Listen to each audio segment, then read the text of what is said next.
Меня зовут Хусейнов Бейбет. Вот это металлическая конструкция, которая разработана проектом, и поэтому это называется металлоконструкция обрамления проходов технологических проемов.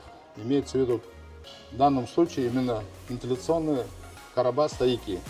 Воздуховоды большими размерами и, соответственно, технологический проем большого размера. Для того, чтобы в дальнейшем для укрепления плиту перекрытия разработан проектом металлические обрамления.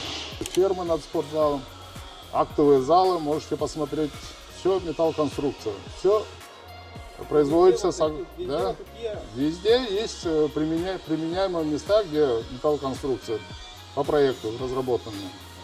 Естественно, трибуны есть, все рассчитано по расчету. Проект пройден по госэкспертизе. У нас все делается по проекту, нету никакого отклонения, контроль очень жесткий. Эти работы производились где-то в апреле месяце. А сегодня какой день? Середина июля уже. Но эти работы, которые были сделаны в апреле, вы приняли, да, уже? Естественно, приняли. После нее, после всего обрамления, все пройдено, все коммуникации, инженерные сети, воздуховоды, вентиляция и везде, соответственно, и инженерные сети, канализация, водопровод, отопление. Все выполняется по проекту.